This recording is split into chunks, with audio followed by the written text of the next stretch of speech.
Hey, this is Doug Stanhope, and you are listening to Revolution of the Board podcast. Another one. Revolution of the Board.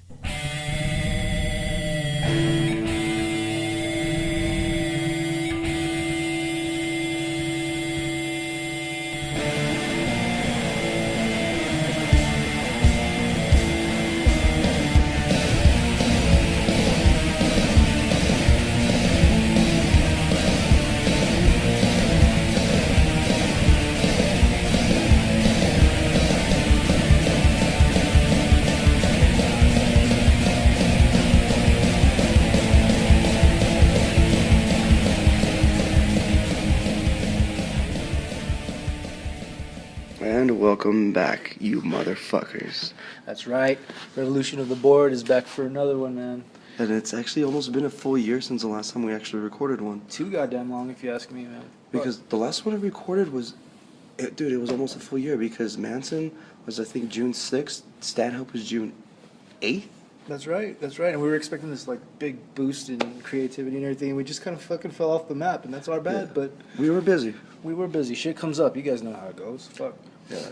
But hey, man, we're actually doing it. We're new format here. Today's podcast is actually brought to you by Shinerbach instead of the usual Dunkin' Donuts coffee. So this is our new unofficial sponsor, and yes, I'm ripping off Stanhope podcast by saying that. Or something like butter. Hi, this is David Gomez, and this is the Monday Morning Podcast. Go fuck yourself. Nah, man, but we just had to fucking do another one, or else we would never get back into it. This is going to be very grassroots, very, like, kind of a return to the original, like, really shitty production value of the original podcasts that we did, the first few. Yeah, because it says recorded pretty much off of one mic, and actually, I think... Don't bullshit the people, man. We're recording off of your phone. Well, that's why it's just one mic. Yeah. But actually, I think because that happened last time with the laptop, and isn't this going to be marks the third year? Yeah, this is the third year of Revolution of the Board. I think this October, September, something like that. Barely like the 13th or 14th episode, but the third year. It's a milestone. My buddies over in the Jackass Express, shout out to you guys. They have they're in their 30s. Are you fucking kidding? Yeah, they've had over to about 30 episodes or something like that. They've been busy, but this is the longest hiatus I think they've had in a while. But then again, this is almost a year hiatus for us. True. But but shit has been going down, man. We've both been taking on a lot more like projects and things that we've been getting into. Like I just so you're not jerking yourself off by mentioning it, man, I'll fucking mention it, dude. You've been doing badass with the Damage Trade, the new zine that you've been putting out. Well, thank you. Your fucking art. You've been hitting up the punk rock flea markets that have been going on here in El Paso. I mean, shit, dude, you're getting prolific, man. You got your hand in everything.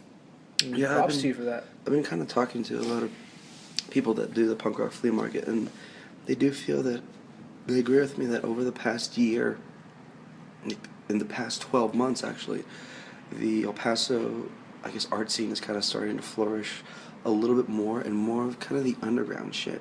Because for the most part, there'd be the art shows that people that would be willing to shell out $150 for the, the block party that they had over by Lowbrow and Black Market.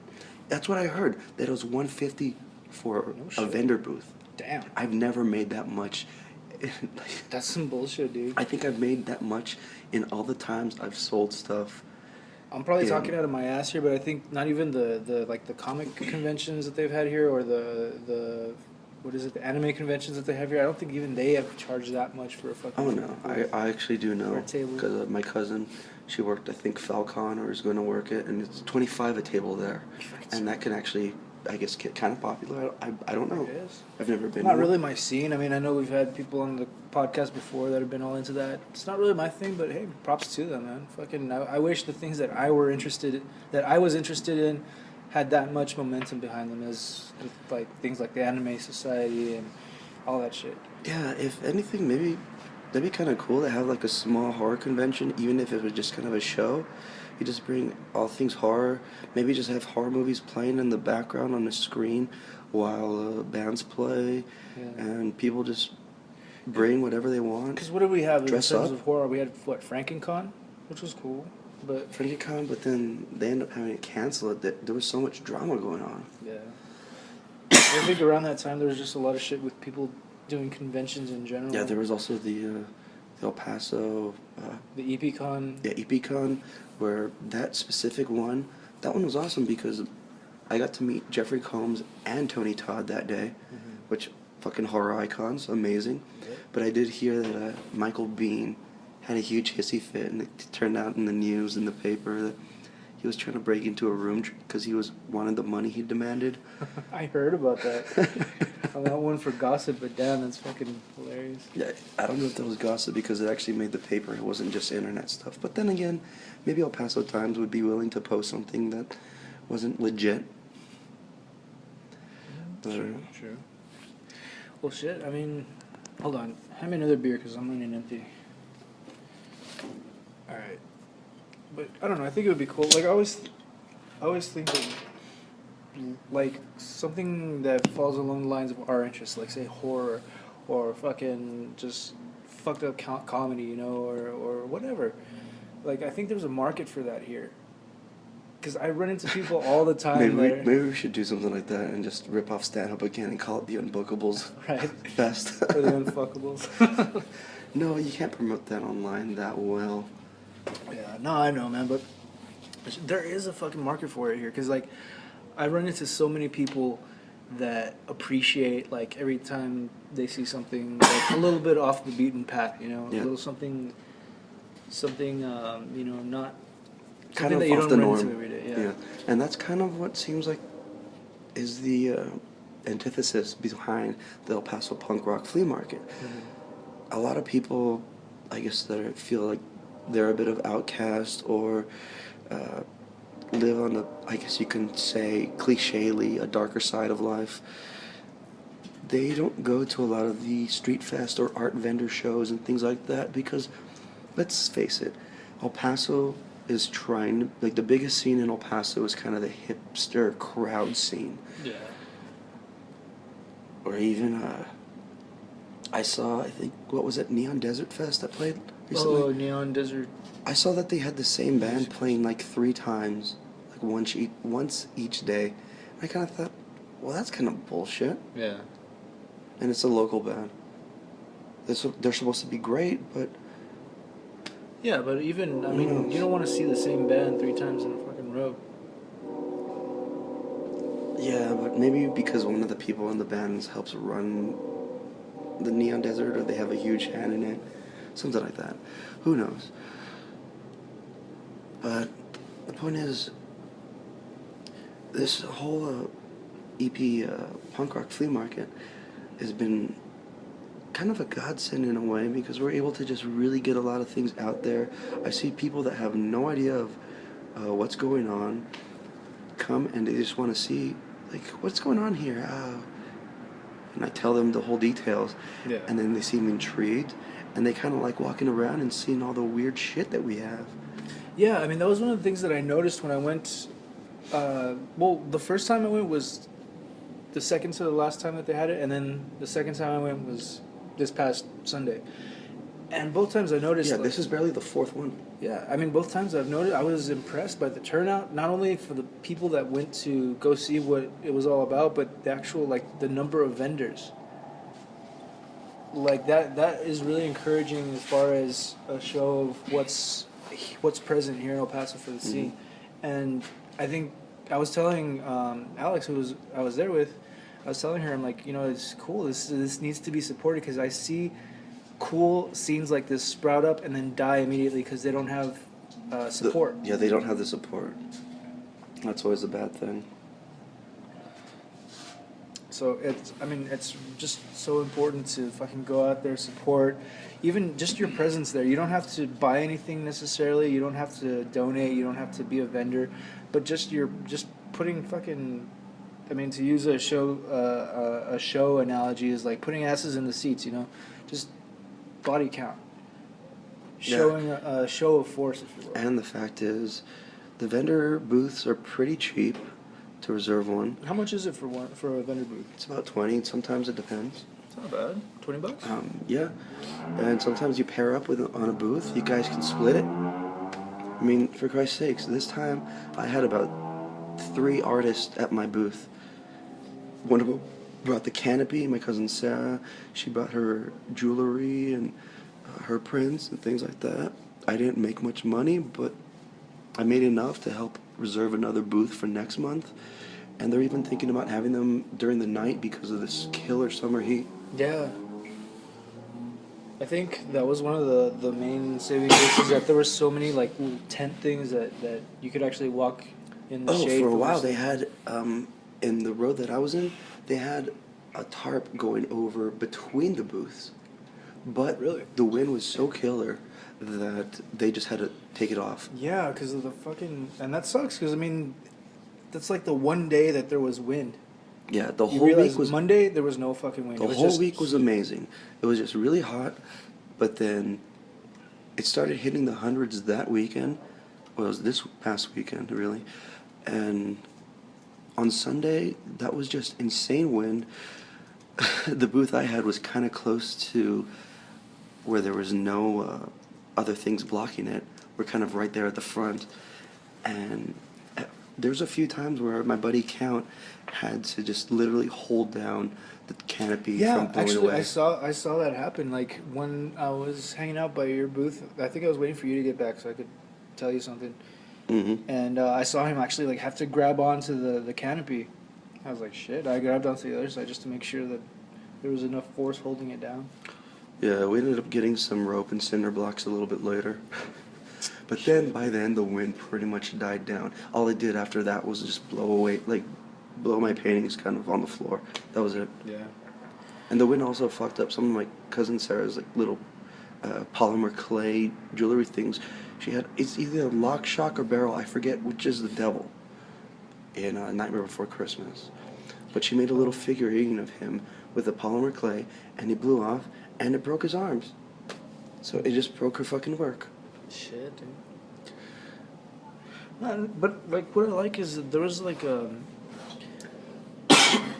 like I think it was a good representation of what is here in El Paso. Not, it wasn't a lot of just the same thing. Cause you go there, and I've been to like other little conventions or things, and it's always just artists. I mean, and nothing against people like against like straight up like painters or people who draw or anything like that, but it's a lot of the same shit, you know. It's a lot of like the little events that I've seen before.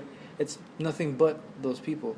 You don't see very many like crafts or just very unique gifts. Yeah, like just I'll give a unique shout out to a very talented artist in El Paso that I don't think he gets his due. Gino Ibarra. Uh-huh. That guy does some amazing sculpture work. He's made certain masks, and he does amazing things. If he saw women, like some girls walking around with these weird little horns on their heads, he made those. That's awesome, dude. Like, yeah, because I was walking around and I'm like, oh, this is cool. There's art, but there's also like fucking leather work. I bought a straight razor shaving set. Yeah, they had There. those. I think that's maybe a second time there. I think that there's a guy that has a barber shop kind of thing, and he has a barber's chair that he brings with him, and he'll give you a shave right then and there. Yeah, I saw that booth And too. then, yes, I've been wanting to actually go, just because I want one of those Sweeney Todd razors, just because that's fucking awesome. Yeah. I got like a fucking starter straight razor because I know I'm gonna have a shitload of gnarly scars all over my face just from using that shit. Oh, I Just can't. from I learning. don't trust myself. I'd probably slit my throat. They find me dead in my bathroom. They think I killed myself. No, I was trying to shave like a boss. Yeah, he was always an emotional guy. It's all about Marilyn There's Manson. no way He this killed was himself. there's no way this was fucking this was an Yeah, accident. right away they'd be looking for my suicide note. Right away. But I don't know. So that's what we've been kind of busy with. Yes, earlier Dave mentioned the damaged trade. We're working on the second one, or actually I am, because I actually do put it all together myself with a lot of help from people submitting like whatever they want, whether it be short stories, artwork, prose, articles, anything. And it's my zine is no genre. People ask me what kind of work do you want? Is there a theme? No, fuck that. There's no theme. There's no plan. There's no genre. No, that's what I like about it. It's kind of just an open forum for anybody that wants anything, anybody that does anything creative that can be put on a fucking paper medium. Yeah, that's what I want to do, because the same way that I hate a lot of how split up El Paso is when it comes to artwork or music. Everyone has their own select little, I guess, their own ideals or whatever. And Exactly, man. I despise that. Or the music scenes that people go to shows, only show up for their friend's band and then leave right away. Or I hear about all these bands bitching because you're working with one like promo company here in the city. So if you play at one venue with this one company, you can't play at this venue with this other company. Yeah. Well, it's that kind of fucking mentality that's one of the things that splits up, that fucking destroys a lot of these cool little scenes that get started. And that's the one thing that nobody talks about. Everybody says, and rightfully so, that it's a lack of support or it's a lack of interest as far as like people don't know about it or they don't want to like actually go out and spend money. But no, a lot of it is that these scenes start up. Like, say, I'll call a few of them out, like the anime community. Mm-hmm. Again, not one of my fucking interests, but I have insight into it because I knew a dude who was like really heavily into that. Yeah. Tim, one of the guests that we had on our previous podcast. Yeah. And a lot of things, what happened is they had so much potential. Like a lot of shit was getting done, with Falcon, with all this, but they have these little factions that start warring against each other. All these little cliques and groups and shit. Same thing happened with the Roller Girls. I mean, that's a fucking cool thing. That's unique, but you have this infighting that just tears apart the scene. And I notice that happens with every single fucking scene that starts to sprout up. And then people start losing interest because they're sick of seeing this drama. Exactly. And so you're just kind of like, fuck this, I'm not going to deal with it anymore. Hell, that's even happening with, there's a friend of mine, Rosie, who's been part of the El Paso Ghostbusters. Mm-hmm. And then one of their ex-members that has a chip on his shoulder, as I've heard, started his own version of it. Yeah. And it's kind of just this whole, come on, man. Yeah. What the fuck? With the fucking comedians, man, the comics here in El Paso. The hazardous humor? Yeah, well, no, it's not even, like, between...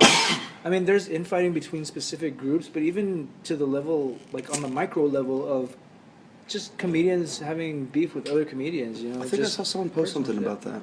Yeah, and I don't want to fucking call out any names on that because, it's what it is, but, like, it's counterproductive to what we're trying to do. People are there, they're trying to build the scene, they're trying to fucking pump the interest, they're trying to get people to come out and actually do stuff.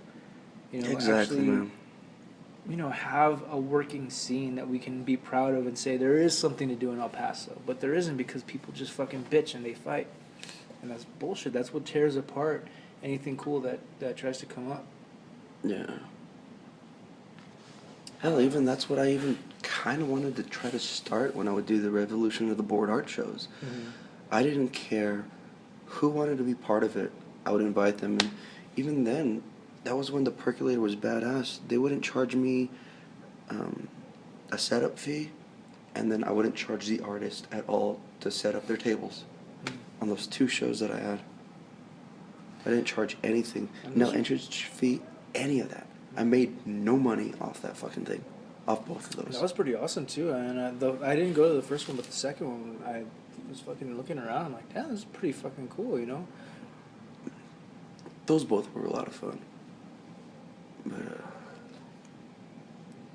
yeah, it's just kind of the whole tearing apart of what could be kind of a unity within, I guess, the city that gets really torn up with a lot of its own bullshit. Mm-hmm. What are you going to do? It's not like we can help it out. Yeah. And another scene, like, quote in quotation marks, a scene that I think has a lot of potential is the fucking podcasts thing, because there's so many fucking podcasts. But, I mean, I haven't noticed any, like, infighting or bitterness. I mean, it's all been pretty, like, there's been a lot of encouragement and helping each other out, Yeah. And that I'm really grateful for. But I notice that it could be so much more, and there's a lot more that we can do. Like if we just kind of like join forces, you know. Even if it's just something as far as like having a beer every now and then together and shooting ideas across the table. Well, it could happen. I mean, we're still kind of in touch with Danny from Mad Talk. Yeah. And I still sometimes keep in touch with the guys from Jackass Express. But they're also busy because a lot of them have gotten married. They're starting a family, things like that. And also, half of the Jackass Express are out of the fucking country. Yeah. Well, plus I know a lot of people. Thank you for the beer. I know a lot of people that like have tossed around the idea of starting a podcast, but never actually like gotten the ambition to go forth and just fucking do it. Yeah. And I tell them like, dude, you should do a podcast. You should fucking just sit down and record something. Doesn't matter how it turns out. Just listen to your voice on. And I think that's another big drawback is a lot of people, myself included, don't like to hear their fucking voice. Oh, don't worry. I feel the same way. The only time I like to hear myself, like, audibly is maybe if I'm singing, but even that is still iffy. I am so self-critical. And I realize that, you know, a big part of that is just my ego fucking with me. So I probably don't sound as bad as I think I do, but still, every time I hear my voice, I hear every little imperfection, every little insecurity that I have about myself. Yeah, or even kind of my diction, the way that I'm speaking, things like that. I start tearing it apart thinking, man, I sound like a fucking douchebag. I'm just stab myself right in the dick. Exactly. But who knows? Maybe there's people out there thinking, damn, they sound sexy as fuck. But I think that's Maybe we're making bitches wet. We don't know. Right? I think that's the fucking curse of anybody who has anything creative to put forth is like you're always going to be your own worst critic. You're always going to be looking at yourself with the most critical eye because you know what you like and you know what you don't like. And when you're trying to create something, you hope that it turns out to be what you want it to be, but you're going to be noticing every little flaw and every little chip in the armor there. Yeah, that I understand all the time. Hell, even with the... Oh, shit, I think the last podcast we had, I didn't even finish Hive Mind. That's right. I don't think my CD was out yet. Dude, it's been a while, man. But, yeah, I finally recorded a full CD as Morfiend, and I still listen to the songs today sometimes, and I feel like, shit, there's stuff I could have changed, there's stuff I could have done so much better. Yeah, it's always like, if I had just taken a little bit longer with that song or that lyric or that one little melody, if I had just changed this, if I put it in a different key, maybe. It's kind of the easiest way I could put it is kind of the Dave Attell syndrome. You tear your shit apart so much. Because if it's Stanhope, we would be like kind of punk rock, say, fuck it, it's good enough. No, even Stanhope criticizes himself to no end. He does. But, like, he hates the way he looks in headshots, in fucking... But still, he deals with it because he's like, fuck it. He finally just deals with it. Just like, I hate looking at myself on camera. I hate fucking hearing myself talk, but at the same time, I'm a total narcissist and I'm a total fucking attention whore. So it's a very conflicted relationship. I feel the same way, but I think my attention whoreness is a little more subtle and introverted than yours. Yeah. Because I haven't gone up and I've never done stand-up. I've been trying to even actually think of what would I talk about if I went up and did a set. Uh-huh. And I can't. I rack my mind at work because I just sit there and type all day thinking, what would I do? And I can never come up with any ideas on what I can reach. Because if I do go up and do stand-up, I don't think it would be that funny. I might be just up there kind of berating the audience or just talking about random stuff that I'm angry about. And see, that's the kind of show that I would go see in a heartbeat, dude. No, I would eat shit up on stage. I'm pretty sure I wouldn't get That any could laughs. be your shtick, man. That could be your fucking, your edge. Just go up there and eat total shit and just talk, fucking spit venom at everybody. See, that's why I like doing the music thing, because I can spit my venom without them really knowing what I'm talking about. But for the most part, if you ever listen to the lyrics in my song Social Disease, I usually finish, the few times I've played it live, I finish the set with that song. And it's pretty much insulting everyone on how worthless we are. But, we've been pretty busy people. And maybe we can go to some topic submissions. Yeah, that's right. We're going on the fucking Josh's Facebook page. The destruction of El Paso history. Yeah, these are submissions from fucking Facebook friends and people that we asked, like, you know, hey, what do you want us to talk about? First one up from Erica McGee. This is off of Josh's page. She wants us to talk about the destruction of El Paso history. Apparently they've been destroying a lot of stuff around El Paso in the Basically landmarks and things that either are already, well, no, I don't think they've destroyed any landmarks, but like things that should have attained landmark status. Yeah, Insights Museum and City Hall they blew down so they could build a ballpark. Well, I heard City Hall was pretty much a shit building anyway, like.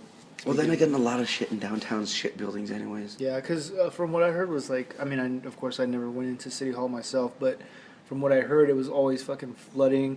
They had the IT department in the basement, and that always got flooded. So you mix computers, electronics, and fucking water, and that's a safety hazard. And right that there. goes to show how smart El Paso is. Let's put all the computers where it keeps flooding.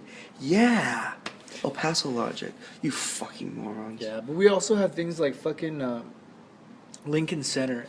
I don't know if you're familiar with that. Lincoln Center. I've been hearing a little bit It's more that about area at the Spaghetti Bowl where they have, I don't know, anybody that's native of El Paso, and you've noticed it, whenever you're driving through the Spaghetti Bowl area, there's always that one area, that one little section where you notice the pillars that hold up the freeway. They have all the paintings. The elevated part of the freeway. It's got murals and fucking, not really graffiti art, but like, just. It's almost like graffiti art. Yeah, though. it's like murals, basically. Yeah, there's even one that on both sides has Eddie Guerrero, the wrestler from El Paso. Yeah. And the Lincoln Center is really close to that, pretty much under one of those bridges. And I think it was built kind of out of racism.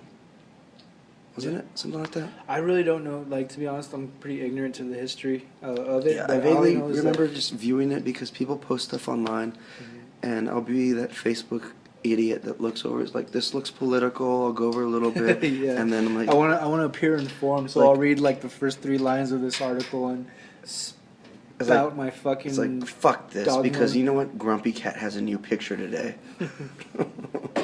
I'll read the first 3 lines of this article and just fucking spew forth my dogma just to appear educated about shit that I really give no fuck about. Exactly. No, but like honestly, to be completely honest, the Lincoln Center, you know, I've always passed by it. I'm like, oh, that's cool. They have fucking murals and shit. But no, I mean, there's people that do care about it, and it is a part of El Paso history. Even though it's not something that I've like really taken an active interest in, I'm not shit. I mean, my beliefs or whatever. What matters is that it's a part of El Paso, and it's a show of the artistic talent that's here. And they're just thinking of just fucking leveling the center and painting over the murals. And Just so they could add more to the freeway or something like that. yeah, just those little fucking glowy stars that they have. They want to add more of those, and that's cool and everything. But I mean, come on, this is more of a this is something real. This is something organic that happened on its own. Also, all the buildings. Yeah, that's another. I think another person wrote something about that. How they're willing to tear down all the historical buildings and rebuild new shit. They're trying to revitalize El Paso, I guess, but they're also destroying some history. But revitalize El Paso, you can do that while at the same time preserving the history that's already there. I'm pretty sure what's going on is because it's new money. So the people that are investing their money, they want newer shit. Yeah. And so the city's going to just fall down on its back like a dog waiting to get shit on because, hey, it's new money. It's going to get business, as they say. But for the most part, they don't give a fuck about anything. Like, I'm pretty Even this fact that they tore down those buildings for the ballpark, I think there was really no voter say for the city, if I'm remembering correctly. Then again, I wasn't paying too much attention because the whole thing was kind of pissing me off. And then they end up naming it the El Paso Chihuahuas. Might as well call it the El Paso Spics because it just... I know, it's like... It seems just really cliche because you think Chihuahuas, you think Spics, Mexicans, Taco Bell, Cheech Marin, everything. That's what got to me is like, people are pretty fucking sensitive when it comes to like any kind of racial joke about Hispanics or or whatever. You know, And I couldn't care. That's why I kept saying spick. Yeah, exactly. People are fucking so sensitive when any kind of. That's why I didn't. That's why I was so surprised that there wasn't a bigger deal made about the name the Chihuahuas. Because I'm like.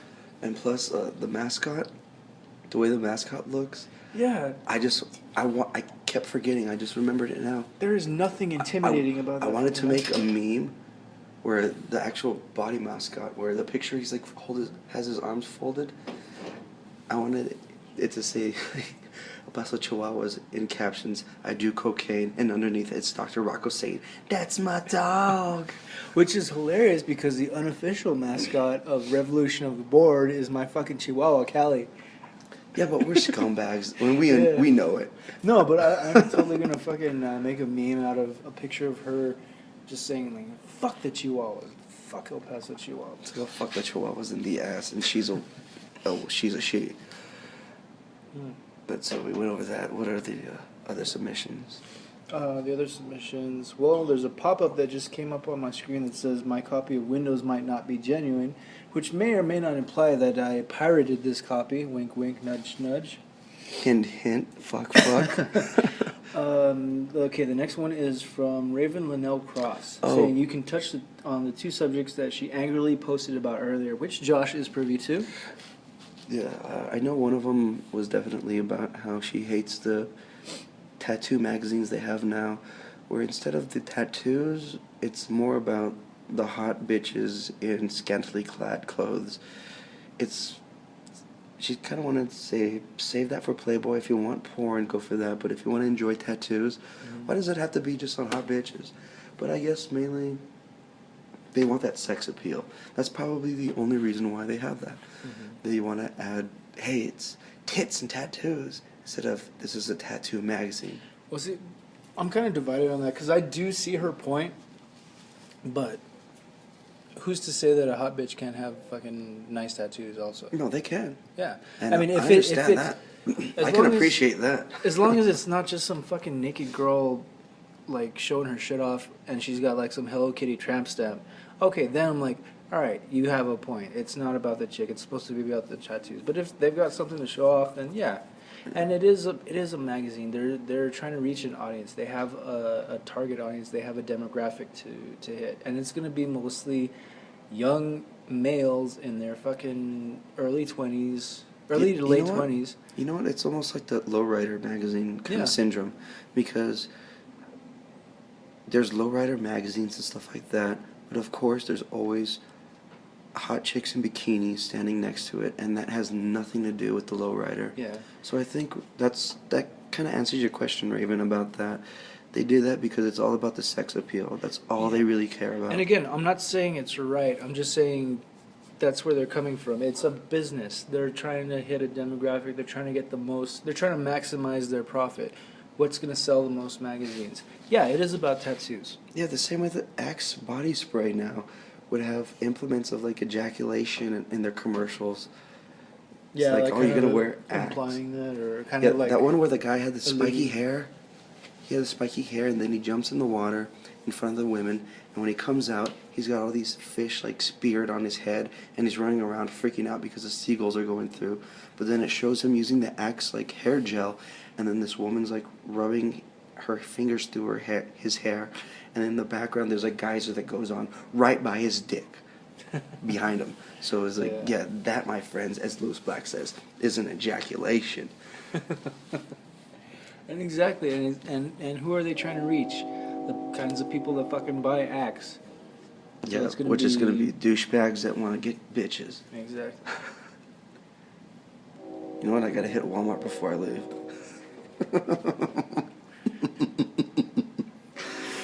Get you some of that Axe body spray. Yep. All right, what's the next one? Also, why are they trying to bring back all this new shit to El Paso when they won't care for the parts of town that are filthy and run down? Consumerism for spending a sake. I think she means for spending's sake. Yeah, this is also we kind of just went through that. I think that's why I went over that, because I kind of remembered that one. But then next one is Brett Powers. Movies which would be improved with romance removed, and or rants about anything political. we'd have to sit down and really think about that. Yeah. Because sorry, Brett, off the top of my head, I can't think of that. Sorry, Brett. That's a question for a podcast that isn't sponsored by unofficially by Shiner Bach. And Facebook, And I guess, sort of. Okay, Autumn Luna, best albums and or pranks pulled on friends. Best albums? How do you pull up a prank Fuck it. album? If you want to know my favorite music albums, just hit me up on Facebook. I got a bunch that I could list off. This is one that nobody's ever gonna fucking guess in a million years that was a favorite of mine, but it was actually the Fugees, The Score. That was a fucking badass album. I was actually listening to a couple of songs off of that earlier. Because he's a fucking Being fan. nostalgic.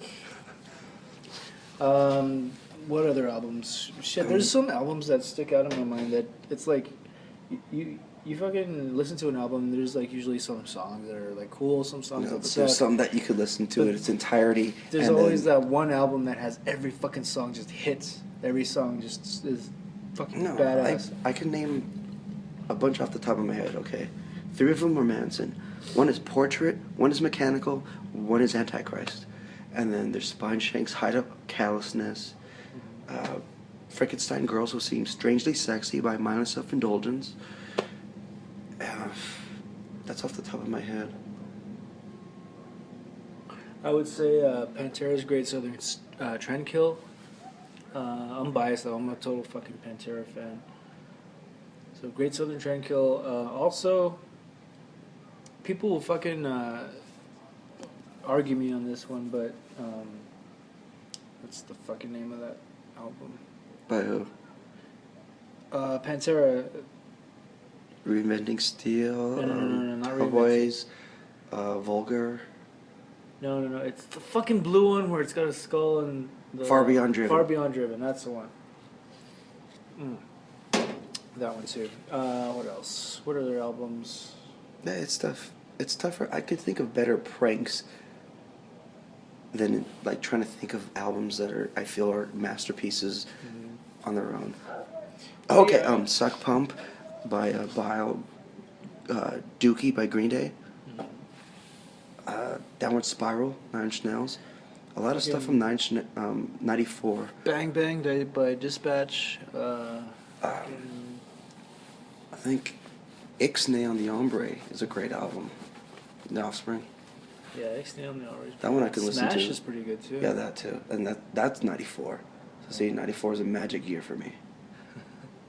Right, dude. There was so much good fucking so many good Yeah. fucking albums that were put on in It was like 94. Pantera, It was like Manson, Kurt- Bile. It was like Cobain had to fucking kill himself for Everyone else to have a for great year. for everyone to have a fucking awesome year. But yeah, one of the good pranks that we did was there was a Pizza Boy incident involving eggs and cars, and the prank we pulled was not too long after that. It was close to Mother's Day. We called up a friend of mine and told him, "Oh shit, the cops got us, and we had to give up your name, so you're probably gonna get a call pretty soon." And then he's like, "Oh fuck, man, tomorrow's Mother's Day, man. This is horrible." And then a friend of ours that same night called him up, pretending to be a cop, which it's pretty illegal. But then again, this was back in like 2002, 3. So I think statute of limitations is already passed. Hopefully, if 3 years for credit card fraud outweighs what is it, impersonating a police officer? Well, Fuck. that's well over 10 years, and it's not. Well, what about Stanhope with Mother? No, that's why it was 3 years for credit card fraud. That was his. That was it? That was the statute. The reason he couldn't tell that joke. Okay, first of all, you guys are not gonna know what the hell we're talking about unless you're like hardcore Stanhope fans. And if you're And not, off fuck of you. off of Doug Stanhope's new newest Special. Beer Hall Putsch, he does a joke about helping with his mother's assisted suicide, and then after which he mentions buying stuff off of her credit card, which is credit card fraud, and he couldn't tell that joke for about 3 years because there was a statute of limitations on that joke. Okay. So, Well, that being said, then again, I wasn't the one impersonating the officer, so I think I could say it. yeah. Stanhope couldn't because he was the one that didn't. Anyways. It's all good as long as we say allegedly. you were allegedly impersonating a fucking police. Well, I wasn't. God, I'm already fucking drunk. Damn, I'm slurring like a motherfucker. I wasn't the one that said it. I wasn't the one that did it. So either way, he called up and then kind of talked shit to him, and then we ended up just snapping out and laughing at the fact that we got him. And yeah, that week he did not talk to us. Are there any more of them? No. Oh, God damn it. And he didn't talk to us the rest of the week over at school. Yeah, that was actually my senior year. I would have been pissed too, man. Fuck. Yeah, but it was hilarious that the next Monday, when we're all hanging out, we see him just walk in, but he just like walks in and where we all hang out and just walks right past us, and we're like, yeah, we understand why. Just let him be. But the next fan submission is by April Correa. She wants to know if we are boxers or briefs kind of guys. I'm a mix. I'm a boxer briefs guy.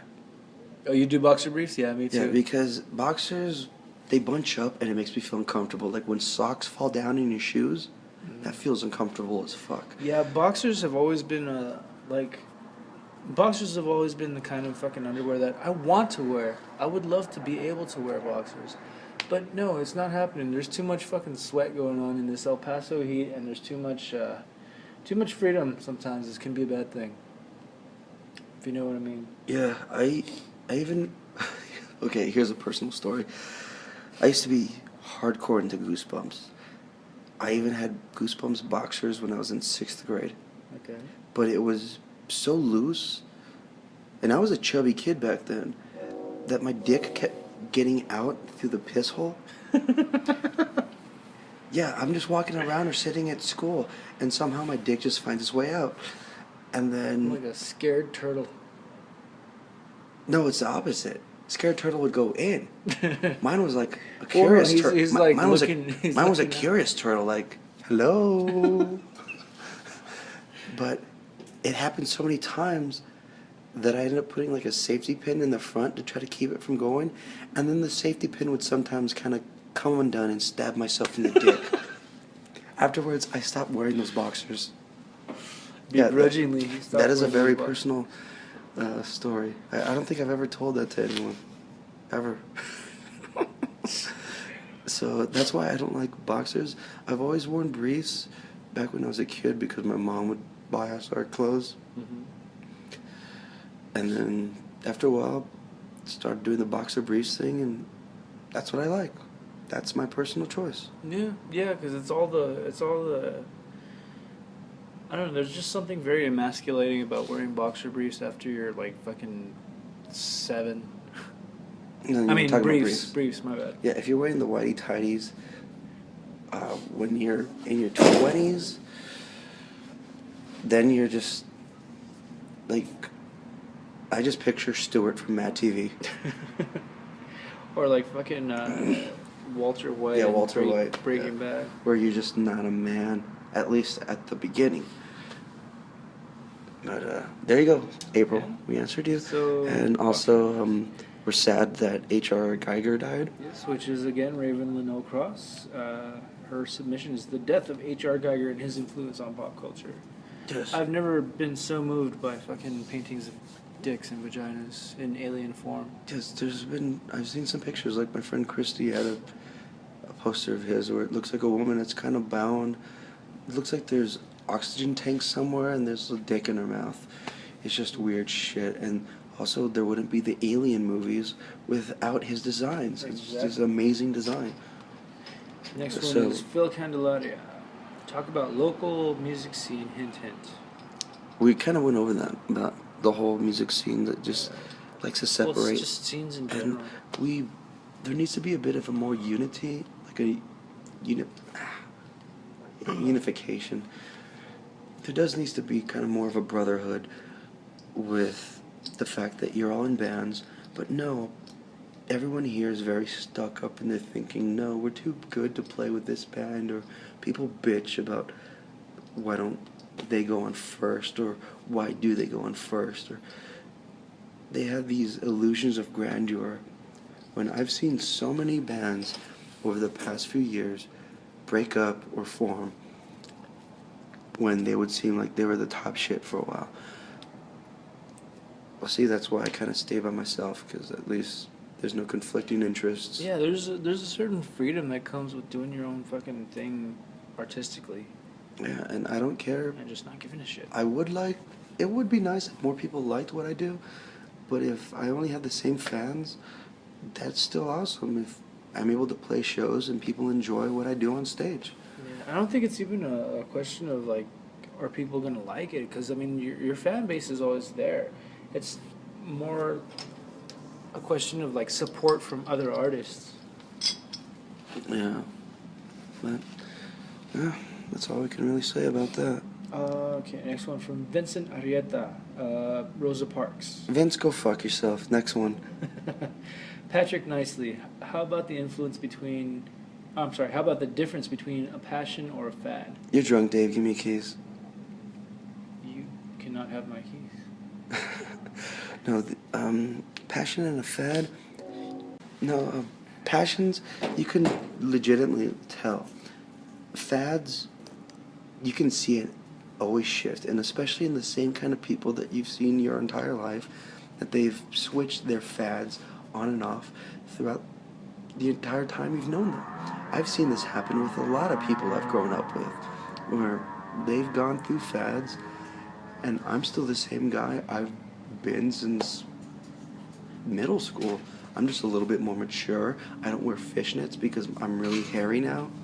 That's about it. I think the main difference is that a passion has no regard for what other people are going to think, whereas a fad almost exclusively is taking into account what other people are going to think. Yeah. All right. Yeah. Last and final submission is from Autumn Luna, Rat Girl in San Francisco, the public menace that can't be stopped. Sorry, Kayla, I have no idea what the fuck you're talking about. Exactly, Rat Girl. Nope. That's Not fucked at all. up. I remember in grade school there was this one girl that everybody called Rat Girl. Dude, I still remember Because from 7th grade, her- Pauline Gayton. People would, like, when she would get her name written on the board, they would erase her name and put Paulina as gay. I just remember that. I remember that too. She had a huge crush on me. If you've ever seen Dave, I'm pretty sure all the bitches had crushes on him. He's kind of a pimp master. I am no such thing, my friend. Me, I think I passed my visual prime after I gained weight. Sounds like a Transformer visual prime. Oh man, fuck. It's been a long time since fucking middle school, man. Well, of course, because we had our high school graduation last year. Or you mean our reunion? Yeah. Words. Shit, and I'm drunk? Words and meaningless bullshit and hate crimes. No, I just mixed up the words. Because, yeah, we last year actually did go to my high school reunion, 10 years. There wasn't that many people, but there was, like, the most people that I was hanging out with were the guys from the Jackass Express. They're finally back in America after a while. Finally. But half of them, one's in Taiwan, I think. I don't know where Tip is. Brandon's always going around. I think he's in the Air Force. Julian's in the Air Force. He's on and off. But Christ, most of them are out of town. But, yeah, what are you gonna do? Well, not out of town, actually out of the fucking country. Shit, dude. Oh, still out of town. So I'm half right. Yeah. Fuck it. Yeah, we're peeling off, and plus Dave has to go to work kind of early. Yeah, I think this has quickly devolved into just drunken ramblings. No, drunken ramblings if I start crying or start insulting things or getting mad at you for no reason. Well, yeah, but no, dude, this has been good, man. I missed this. I missed this fucking discourse. I missed this fucking just sitting down and fucking putting something on tape. Yeah, it's been way too long. It has been way too long, and actually, we'll fucking make sure to not do that again. To not have such a time lapse between. But we're not gonna make episodes. promises because No promises. yeah, we're busy guys. our next episode could very well be 2 years from now. But fuck it, we finally put another one down, and there's more coming. That's the one promise I will make you, is there's more coming. There will be, and I guess... So yeah, this has been fucking Revolution of the Board. I want you guys to fucking hit us up, follow us, fucking follow me on Twitter. I'm at Who Is The Dave. Facebook, same shit. Oh, Josh, how can they fucking find you? I'm actually on Twitter, but I'm not on there too often. You can find me at The Real Morfiend. I believe that's what it is. Because there is some dipshit that only has like one follower, like a few tweets who took morphine.